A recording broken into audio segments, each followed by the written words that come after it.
Strangely, episode 8 completes our time on the road, but not before a twist that is so shocking it's like licking a 9-volt battery. Speaking of licking things, we get a little bit more of a hint at the nature of a relationship between Rio and Agatha.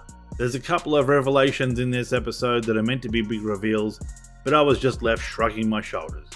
Like, if I thought my son ate the last cookie from the cookie jar, but it turns out it was actually my wife. The Salem 7 are confirmed to be no more. I still can't work out what they were trying to achieve.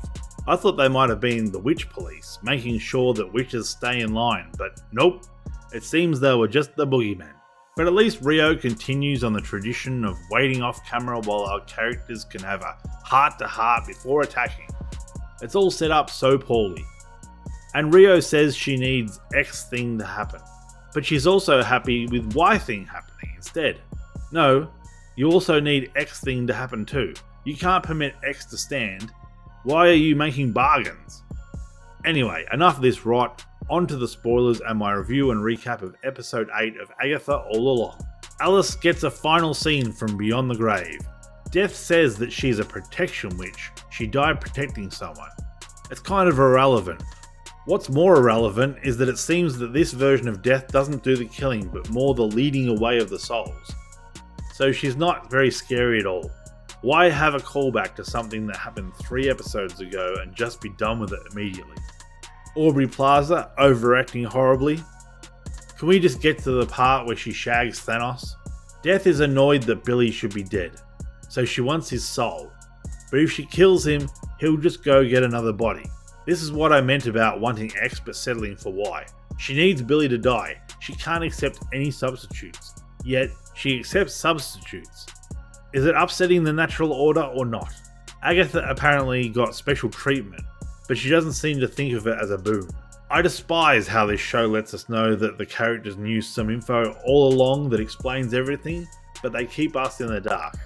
Apparently Rio being the Green Witch explains why she's deaf, because the Green Craft is all about the cycle of life and decay. Okay, and you were going to keep that info from us for how long? Just until it's convenient when you have 2 characters who already know explain it between themselves. And now that I know, I still don't care. So Rio is death. So what?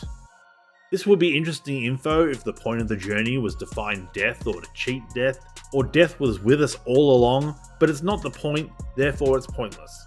Holy time wasting Batman. Agatha says she doesn't want to die for a long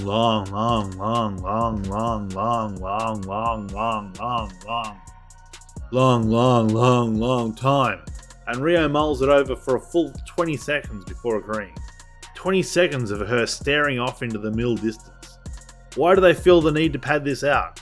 It's so obvious when someone turns their back and uses a person's full name that the person they're talking about will appear behind them. I just don't get how Billy didn't notice her. So that's why they took their shoes off.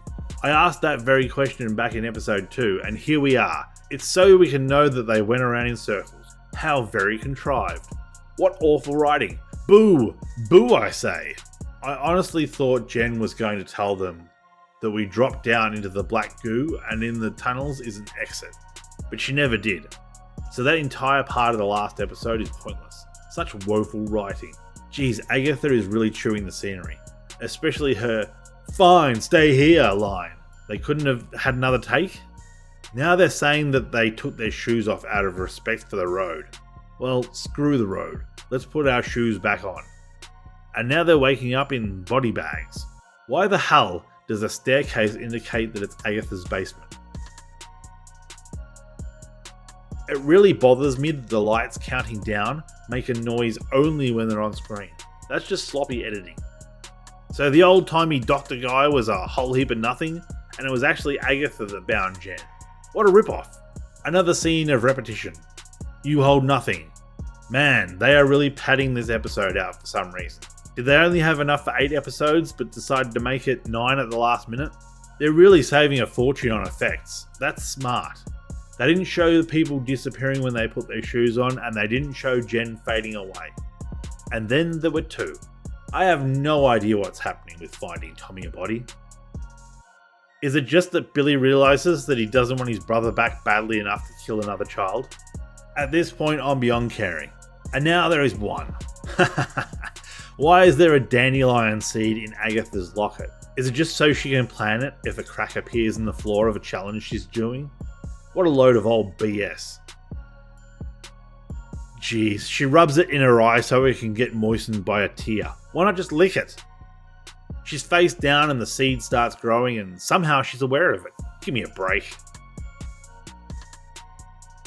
You know, she's really acting like someone who really believes in the road here.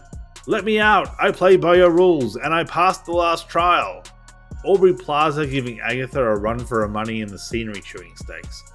God, it's so poorly acted and makes zero sense. Why is Aubrey Plaza trying to kill Agatha if she wants to shag her? Billy comes back and this time he's got a cape. He pushes Aubrey Plaza aside and gives Agatha a taste of his blue balls. What do they do anyway? Are they electricity? While all this is happening, Aubrey Plaza is waiting patiently for it to occur. Another cut for the transformation. We're really making a case for season 2 with how cheap this is to produce. And just as Agatha cuts off the stream, Rio comes back and gives them the ultimatum. How nice of her. This scene drives me bonkers. So after all the crap they went through on the road, Billy is now besties with Agatha and is willing to sacrifice himself to go with Rio. But when Agatha says okay, he's hurt by it. Were you going to be the big hero or not? Agatha gives Rio the old smoocherino and it's all over. It's fatal. How boring. Billy steals Agatha's brooch and Skeletor tells him that he may go.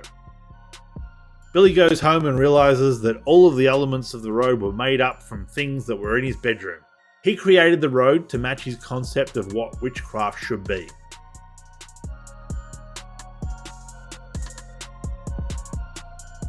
Billy hears Agatha's voice and I was wondering how they would work a final episode when the main character is already dead. And it's all over for another week. Oh wait, no it's not, because for some reason they decided to release back-to-back episodes on Halloween rather than just make episode 8 be a 3-hour movie-length episode. Episode 8 of Agatha All Along is back down to a 4. It was boring and they tried to drag it out at really obvious points. Agatha is still totally unlikable. The next trial starts and she's just making smarmy remarks the entire time. The love story between Agatha and Rio is not shown very well at all. If anything, it seems to be more of an abusive relationship. It doesn't help that both of the actors involved are hamming it up like a pair of old thespians. Its one saving grace is that it must be cheap to produce. Couldn't be more than $5 million an episode. Thanks for watching. If you like what you saw, please consider subscribing. I release reviews occasionally when time allows, and a thumbs up would be a big motivator for further reviews. If you didn't like it, feel free to leave a thumbs down and let me know how I can improve in the comments below. Anyway, I'm Mixy, thanks for your time, and have a good one.